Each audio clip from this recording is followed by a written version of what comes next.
ஓம் சாய்ராம், ஜெய் சாய்ராம். என் அன்பு குழந்தையே, உன் நிமிடங்களை நான் பார்த்து கொண்டே இருக்கிறேன். உன் கஷ்டங்களை நான் உணர்கிறேன். நீ உன் மனதில் வைத்து புடுங்கி அதை நினைத்து நீ கதறும் போது என் மனம் துடிக்கின்ற துணிப்பானது எப்படி என்று வார்த்தைகளால் சொல்ல முடியாது. உனக்கான விஷயங்கள் நிச்சயம் உன்னை வந்தடையும். அவசரப்படாதே. நமக்கு இது கிடைக்குமோ நடக்குமோ என்று எண்ணாதே. நிச்சயம் உனக்கு நல்லதே நடக்கும். நீ மற்றவர்களுக்கு நல்லதுதான் நினைக்கிறாய். கர்மா என்றதால் அது வேறு கோணத்தில் நிகழ்கிறது. அதனால் நீ கவலை கொள்ளாதே. உன் மனதை நான் அறிவேன். நீயும் உன் வாழ்க்கையும் என் பொறுப்பு. நான் கவனித்துக் கொள்கிறேன். உனக்கான பாதையால் நான் இருந்து உன்னை அதில் என் கைப்பிடித்து நடக்கச் செய்வேன். உன் அம்மாவாக அப்பாவாக நான் துணை நிற்பேன். உனக்காக நான் இருக்கிறேன். அப்படி இருக்கும்போது ஏன் இத்தனை கலக்கம்? உன் மனதை புரிந்து கொள்ளும் சக்தி படைத்தவன் நான் மட்டுமே. எத்தனை விஷயங்களை அதற்குள் புதைத்து கொண்டு நானும் சந்தோஷமாக இருக்கிறேன் என்று வெளியில் சிரித்த முகத்துடன் காட்சி கொடுக்க எவ்வளவு நேரமாகும்? என்னிடம் வந்து உட்கார். உன் மனக்குமரல்களை எல்லாம் என்னிடம் மட்டுமே சொல். உன் தந்தையாகிய நான் இருக்கும்போது நீ இப்படி சோர்ந்து போகக்கூடாது. நீ இந்த துவாரகமாயின் தாயின் குழந்தை. உன்னை என் இதயத்தில் வைத்து பாதுகாத்து கொண்டிருக்கிறேன். ஏனென்றால் நான் உன் தாய். தாயை தவிர தன் குழந்தையின் அசைவை யாராலும் உணர்ந்து கொள்ள முடியாது. எப்போதும் போல் என் நாமத்தை உச்சரித்து கொண்டு நிம்மதியாக இரு. நான் இருக்கிறேன் உனக்கு. உன் வேண்டுதல் இன்னும் ஓரிரு வாரங்களுக்குள் உனக்கு கண்டிப்பாக கிடைக்கப் போகிறது. நீ பட்ட கஷ்டங்கள் மறையும் நேரம் நெருங்கிவிட்டது. நீ ஓடி ஒளிந்தது போதும். உன் கஷ்டங்கள் அனைத்தும் என் தூணியிலிட்டு பொசுக்கிவிட்டேன். நல்வழி நடக்கிறவர்தான் வாழ்க்கையின் இலக்கை அடைகிறார், சொர்க்கமும் செல்கிறார். எனது பக்தர்களின் மரணமானது வெறும் ஆடை மாற்றமே. நீ தனிமையில் சிந்திய கண்ணீர் துளிகள் என்னை கலங்கடித்து விட்டது. உன் சுமையை இறக்கிவிட்டேன். பாபா அனைவரும் இயக்கும் வண்ணம் உன்னை ஆசீர்வதிக்கப் போகிறேன். இந்த சாயப்பாவின் கதைகளை கேட்பதாலும் சிந்திப்பதாலும் மனம் ஒன்றி படிப்பதாலும் பரிசீலனை செய்வதாலும் தியானிப்பதாலும் அனைவரும் தூய்மை அடைவர். அன்பு சிறிதும் இல்லாத மனிதனே இல்லை. ஒருவருக்கு ஒன்றின் மேல் அன்பு. அந்த அன்பு செய்கிறார்கள் என்பதில்தான் மக்கள் வேறுபடுகிறார்கள். சிலருக்கு சந்ததியின் மேல் அன்பு. மற்றவர்களுடைய அன்பு செல்வத்தின் மேல், புகழின் மேல், சம்பத்துகளின் மேல், உடலின் மேல், வீட்டின் மேல், உலகியல் கீர்த்தியின் மேல் இருக்கலாம். ஒருவர் விஷய சுகங்களில் தாம் செலுத்தும் அன்பு அனைத்தையும் ஒன்று சேர்த்து வடித்து இறைவனின் பாதங்கள் என்னும் அச்சில் ஊற்றிவிட்டால் அது பக்தியாக மலரும். ஆகவே உம்மிடம் இருக்கும் உலகியல் பொருட்கள் அனைத்தையும் சமர்ப்பித்துவிட்டு உம்மையே சாயி பாதங்களுக்கு சரணமாக்கி விடுங்கள். அவர் உம்மிடம் கிருபை காட்டுவார். இது ஒரு சுலபமான உபாயம்.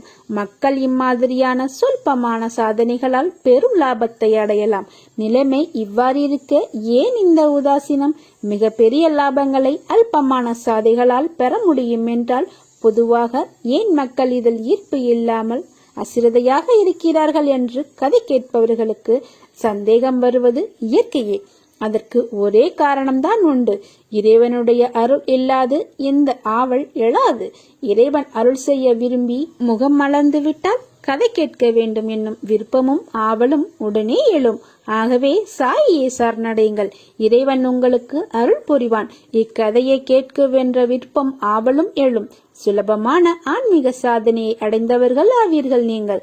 குரு சரித்திரத்தின் சத் சங்கத்தை நாடுங்கள். உலகியல் சங்கிலிருந்து உங்களை விடுவித்துக் கொள்ளுங்கள். இதில்தான் உங்களுடைய ஆன்மீக முன்னேற்றமே இருக்கிறது. இதை பற்றி யாதொரு விதமான சந்தேகமும் உங்களுக்கு வேண்டாம். உங்களுடைய சாதுரியமான வாதங்களை எல்லாம் விட்டு விடுங்கள். அதற்கு பதிலாக சாயி சாயி என்று ஸ்மரணம் செய்யுங்கள். அக்கறைக்கு எவ்வளவு சுலபமாக நீந்தி செல்கிறது என்று நீங்கள் சுலபமாக உணரலாம். இதை பற்றி எந்த சந்தேகமும் வேண்டாம். இவை என்னுடைய வார்த்தைகள் அல்ல, சாயினுடைய திருவாய் மொழியாகும். இவை வெறும் வார்த்தைகள் அல்ல. எடை போடவும் முயற்சி செய்ய வேண்டாம். மனம் தளர வேண்டாம். விசனப்படாதே.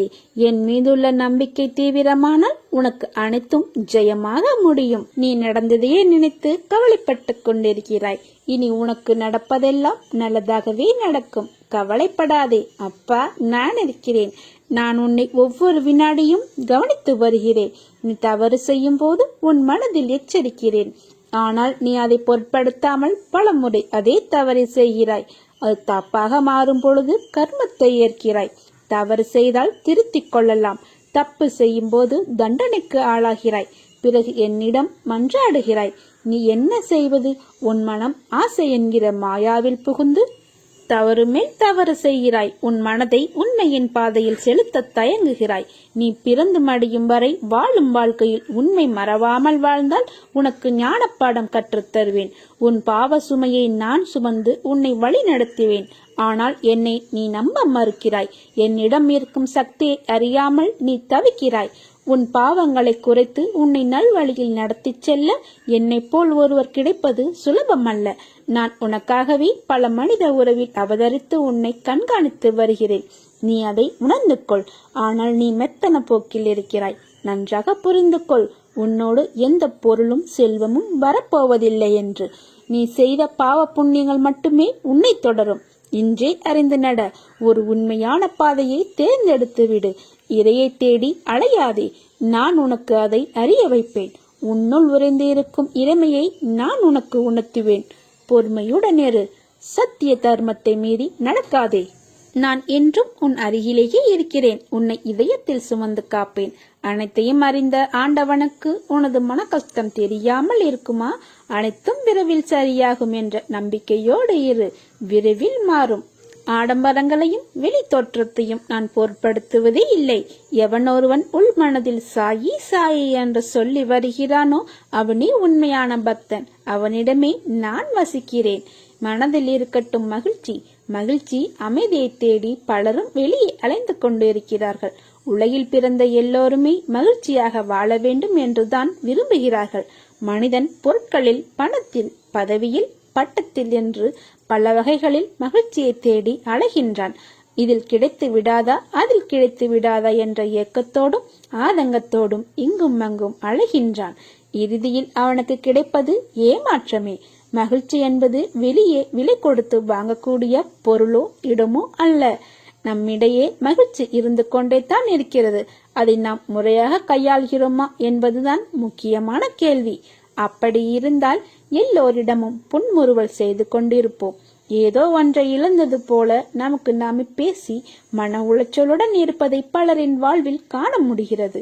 குடும்ப பாரம், அலுவலகத்தில் கூடுதல் பணி, யாராவது ஒருவர் நம்மை பற்றி தவறாக பேசிவிட்டால் அவர் மீது தொடர் கோபம் என்று மனதில் போட்டு குப்பையை தொட்டியாக வைத்திருக்கிறோம். குப்பை தொட்டியில் குப்பை அகற்றாமல் வைக்கப்பட்டு இருந்தால் என்னவாகும்? துர்நாற்றம் ஏற்பட்டு விடும் அல்லவா? அதுபோல்தான் நம் மனமும். மனம் எப்போதும் மகிழ்ச்சியை தான் எதிர்பார்க்கிறது. ஒருவர் உங்களை பாராட்டினாலும் குறை சொன்னாலும் ஒரே மாதிரியாக எடுத்துக்கொள்ளுங்கள்.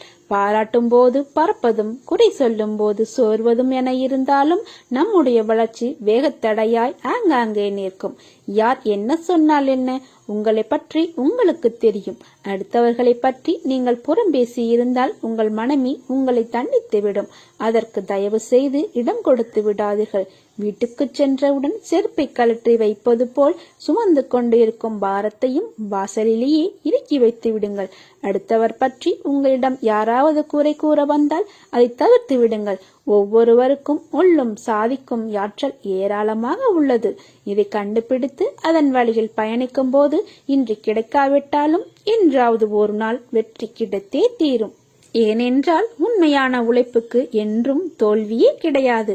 வரலாறு கற்றுக் கொடுக்கும் பாடம் இதுதான். எப்போதும் நீங்கள் மகிழ்ச்சியாக இருந்தால் எல்லோருக்கும் உங்களை பிடிக்கும். நண்பர்களே, மகிழ்ச்சி ஒவ்வொரு மனிதனின் கையிலும் உள்ளது. இதை உண்மையை மனிதன் எப்போது உணர்ந்து கொள்கின்றானோ அப்போது அவன் மகிழ்ச்சியாக வாழ்கிறான். அப்போது அவனது மகிழ்ச்சியை அவனிடமிருந்து யாரும் எடுத்துக்கொள்ள முடியாது. மகிழ்ச்சி வேறு எங்கும் இல்லை, நம்மிடத்தில் தான் இருக்கிறது. உறவுகள் தூக்கி எறிந்தால் வருந்தாதே, வாழ்ந்து காட்டு. உன்னை தேடி வரும் அளவுக்கு பாபாவையே நினைத்து கொண்டிருங்கள். புலன் அனைத்தும் மனமும் எப்போதும் இறைவனது வழிபாட்டிற்கே உரித்தாகப்படட்டும். வேறு எவ்வித பொருட்களிலும் எவ்வித கவர்ச்சியும் வேண்டாம். உடல், செல்வம், வீடு முதலிய வேறு எதை பற்றியும் மனது அலைந்து திரியாமல் எப்போதும் என்னை நினைத்து கொண்டிருப்பதிலேயே மனதை வளையமாக்குங்கள். அப்போது அது அமைதியாகவும் அடக்கமாகவும் கவலையற்றும் இருக்கும். நீ மகிழ்ச்சியாக இருப்பதை பார்ப்பதற்கே நான் உன்னுடன் எப்போதும் இருக்க விரும்புகிறேன். எப்பொழுதும் உன்னை கைவிட மாட்டேன். உன் எண்ணங்கள் அனைத்தும் நிச்சயம் நிறைவேறும். அதற்கு அப்பா தினமும் உனக்கு உதவி புரிவேன். உன் மனதில் ஓடும் எல்லா எண்ணங்களும் ஆசைகளும் கனவுகளும் நான் அறிவேன். எதிர்காலத்தின் வாழ்க்கை எப்படி இருக்க வேண்டும் என்ற கனவுகளை அழகாக உன் மனதில் கோட்டை கட்டி வைத்துள்ளாய். அந்த மாளிகையில் உள்ள அனைத்து உறவுகளும் எப்படி இருக்க வேண்டும் என்ற உன் எதிர்பார்ப்புகளும் அவர்கள் இன்னும் உனக்கு சொந்த உறவாகவில்லை. ஆனால் அவர்களை எப்படி பார்த்து கொள்ள வேண்டும் என்பது உன் மனதின் எண்ணத்தை உணர்கிறேன். உன் வாழ்க்கை அழகான எதிர்காலத்துடன் பொற்காலமாகத்தான் இருக்கப் போகிறது. நீ எதற்கும் பயப்பட தேவையில்லை. உனக்கு நீ நினைத்தது போன்ற வாழ்க்கை உனக்கு கிடைக்கும். ஆனால் வாழ்க்கை கஷ்டங்கள் இல்லாமல் எப்படி இருக்கும்? பகல் இரவு என இருப்பது போல் இன்பம் துன்பம் என்ற பக்கங்கள் உண்டு. யதார்த்தமான உலகியல் நியாயங்களை ஏன் உணர மறுக்கிறாய்? ஒன்றை பெற சில போராட்டங்களை தாண்டிதான் வர வேண்டும். வாழ்க்கையில் நிம்மதியான சந்தோஷமான சூழ்நிலைகள் அமைய சில மேடுகள் இருக்கத்தான் செய்யும். அதை தாண்டி மனம் தளராது உழைத்து அதற்கான தகுதியை நீ வளர்த்து கொண்டால் நிச்சயம் நீ வெற்றி பெற்று ஜெயிப்பாய். காகிதத்தின் பக்கங்கள் காற்றில் பறந்தால் பிடித்து விடலாம். தண்ணீரில் விழுந்தால் அதை உலர வைத்து பயன்படுத்தி விடலாம். இதுவே நெருப்பில் விழுந்தால் என்ன ஆகும்? அதைத்தான் உனக்கு அறிவுரையாக கூறுகிறேன். நிகழ்கால வாழ்வு என்பது மிகவும் முக்கியம். எதிர்காலம் நல்லதாய் அமைய வேண்டும் என்றால் நான் கூறுவதை காதில் வாங்கிக் கொண்டு உன் புத்தியிலும் மனதிலும் அதை பதித்து அந்த இடத்தில் அமர்த்திவிடு. அதன் பிறகு உன் நிகழ்காலத்தை உணர்ந்து வாழ்வாய். நீ வாழும் காலத்தை உனதாய் ஆக்கிக் கொண்டால் எதிர்காலம் உனது பொற்காலமாக மாறும். வாழ்வில் ஏற்றமும் தாழ்வும் இருந்து கொண்டே தான் இருக்கும். அதற்காக எனக்கான முயற்சியை மேற்கொள்ள மாட்டேன் என்றால் அது என்ன அர்த்தம்? ஒரு பள்ளத்தை தாண்டி வரும் உயரம் என்பது உன்னை ஒருநிலைப்படுத்தி உனக்கான வழியில் நேர்மையுடன் பயணிக்கத்தான் என்பதை புரிந்து கொள். நம்பிக்கையையும் பொறுமையையும் வீண் போகாது. என்றைக்கும் உனக்கு துணையாயிருப்பேன். இந்த சாயப்பா என்றும் உனக்கு துணை இருப்பேன். பணம், பொருள், பதவி, அதிகாரம் படைத்தவராக இருப்பது மட்டுமே பாக்கியம் என்று நீ நினைத்துக் கொள்கிறாய். ஆனால் உண்மை அது அல்ல. பாவங்கள் நீங்க பெற்றவர்களே உண்மையான அதிர்ஷ்டசாலிகள். அதுதான் மகிழ்ச்சியான நிறைவான வாழ்வை தரும். நீ தெரிந்தோ தெரியாமலோ பிறருக்கு செய்த தவறை உணர்ந்து அதற்காக வருந்தி நீ என்னிடம் வழிபடுகிறாயோ அன்றே உன் பாவங்கள் நீங்கி நீயும் நல்வாழ்வு பெறுவாய். விரோதம் வீண் வாதங்களை தவிர உன்னால் முடிந்த நன்மையை நீ பிறருக்கு செய். நிச்சயம் அதுவே உன்னை இக்கட்டான சூழ்நிலையிலிருந்து காப்பாற்றும். தீங்குக்கு தீங்கு என்பதை தவிர பிறருடைய அவசொற்கள் உனக்கு தீங்கிழைக்காது. அந்த பாவச் செயல்களின் வினை செய்தவர்களையே போய் சேரும். நீ அமைதியாக இரு. என்றும் தாழ்ந்து போக மாட்டாய். என் வார்த்தைகள் மீது நம்பிக்கை வை. உன் கர்ம வினைகளை அழித்து உனக்கு உதவவே நான் இதை கூறுகிறேன். என் வார்த்தைகள் மீது நம்பிக்கை வைத்து நீ செயல்பட்டால் இனி உன் வாழ்வில் நிம்மதி மகிழ்ச்சி பெற்று சீரும் சிறப்புமாய் நீ வாழ்வாய். ஒருவருக்கு நாம் செய்யும் நன்மையும் தீமையும் நமக்கும் நம் அடுத்த தலைமுறைக்கும் வரும் என்பதால் எவருக்கும் தீமை செய்திடாமல் நன்மை செய்தால் வாழ்க்கை ஒளிமயமாகும். பிறர் உழைப்பில் ஆதாயம் தேடுவதை விட சொந்த உழைப்பில் கிடைக்கும் வெற்றியே என்றும் நிலைக்கும். அடுத்தவர் பொருளுக்கு ஆசை கொள்வதை விட கிடைத்ததை வைத்தே கோபுரம் கட்டுபவர் இறைவனின் ஆசை பெறுவர். வாழ்க்கையே முடிந்து விட்டது என எண்ணி விடாதே. நீ செல்ல ஏதோ ஒரு புது வழி தோன்றும். நம்பிக்கையையும் முயற்சியையும் கைவிடாதே. புது மாற்றத்தை கண்டிப்பாக தெரியப்படுத்துவேன். உன் வாழ்க்கையில் என் துணை எப்போதும் இருக்கும். வாழ்க்கை சில சமயம் நாம் விரும்புவதை தருவதில்லை. காரணம் நீ அதற்கு தகுதியானவன் இல்லை என்பதற்காக அல்ல. அதைவிட சிறந்த ஒன்றுக்கு நீ தகுதியானவனாக கூட இருக்கலாம். சாய்பாபாவின் பாதங்களில் நம் அகங்காரத்தை சமர்ப்பித்தால் அன்றி நமது வேலையில் நாம் வெற்றி பெற மாட்டோம். நம் அகங்காரத்தை ஒழித்தால் நமது வெற்றி உறுதியளிக்கப்படுகிறது. நான் ஏதோ ஒரு வடிவில் உன்னை தேடி வருவேன். உன்னால் முடிந்ததை தானமாக கொடு. உன் கர்மாவை குறைத்து உன்னை மகிழ்ச்சியாக வாழ வைப்பேன். பயப்படாதே, நான் உனக்கு துணை நிற்கிறேன். நான் உன்னை கைவிட மாட்டேன்.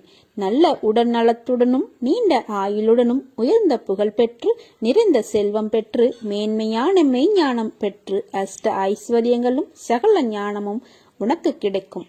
ஒரு நூலின் ஆரம்பமும் முடிவும் ஒரே மாதிரிதான் இருக்கும். நீ அதை எந்த கோணத்தில் எடுத்து தொடங்குகிறாய் என்பதில்தான் உன் வாழ்க்கை பயணம் அமையப் போகிறது. உன்னை விட்டு நான் விலகுவதும் இல்லை, உன்னை விலகி போகும்படி நான் செய்வதும் இல்லை.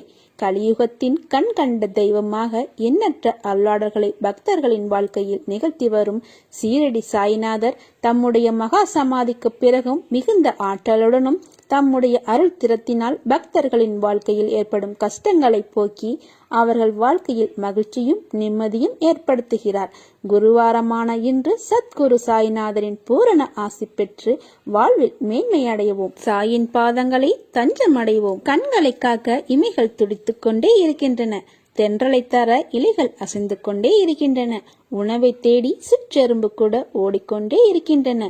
உன்னை தேடி உனக்கான பயணத்தில் போய்கொண்டே இரு. எதையும் தாண்டி நகர்ந்திடு. வெற்றி நிச்சயம். இறைவன் அருள் உனக்கு எப்போதும் உண்டு. எனது பிள்ளைகளை என்றும் கவலைப்பட்டு கொண்டே இருக்க நான் விட்டு விடுவேனா? நான் இருக்கிறேன். நம்பிக்கையோடு இரு. கவலைப்படாதே, உன்னை கைவிட மாட்டேன். நீ சந்தேகமோ கேள்வியோ இல்லாமல் நமக்கு எது சிறந்ததோ அது நிச்சயம் நம்மை வந்து சேரும் என்ற எண்ணத்தை வளர்த்துக்கொள். நீ உன்னுடைய துன்பமான காலங்களை கூட புன்னகையுடன் தளராத நம்பிக்கையுடனும் எதிர்கொண்டு பார். உன்னுடைய தடைகள் அனைத்தும் வெற்றி படிகளாக மாறும். அதை பின்பற்றுவது சிறிது கடினமான ஒன்றுதான். ஆனால் அதை முயன்று பார். உனது துயரங்கள் அனைத்தும் காணாமல் போகும். என்னை மீறி எதுவும் நடக்காது. உன் நிழலாக என்றும் உனக்காக நான் இருக்கிறேன். என் வார்த்தைகள் மீது நம்பிக்கை வைத்து செயல்படு. மீதியை நான் பார்த்துக் கொள்கிறேன். உனக்காக எவரும் இல்லை என்று வருந்தாதே. உன்னை காப்பதற்கு நான் இருக்கிறேன். உனக்கு நான் துணையாக இருப்பேன். வாழ்க்கையில் கடினமான நேரம் என்பது எல்லோருக்கும் வரத்தான் செய்யும். அதற்காக சோர்வடைந்து இந்த வாழ்க்கையே வேண்டாம் என்று நினைத்தால் பூமியில் ஒருவர் கூட இருக்க மாட்டார்கள். இருளில்தான் மின்மினி பூச்சியின் வெளிச்சம் நமக்கு தெரியும், பகலில் தெரிவதில்லை. அதே வெளிச்சம் என்ற சந்தோஷமான நேரம் வாழ்க்கை அழகாக இனிமையாக இருக்கும். ஆனால் வாழ்க்கையின் படிப்பை வெளிச்சத்தில் நீ உணர மாட்டாய். இருளில் அலைந்து அதை நீ உணரும் போதுதான் வாழ்க்கை என்ற ஆத்ம வெளிச்சம் என்ன என்பதை நீ உணர்வாய். வாழ்க்கையில் உன் மனதிற்கு பயம் தோன்றும் நேரம் உன் எதிர்மறை எண்ணங்களால் மட்டுமே வாழ்க்கை நினைத்து அதன் பொறுப்பை நினைத்து இது சரியாக நடக்குமா என்ற பயம், அதுவே உன் வேலையில் தடங்களை ஏற்படுத்துகிறது.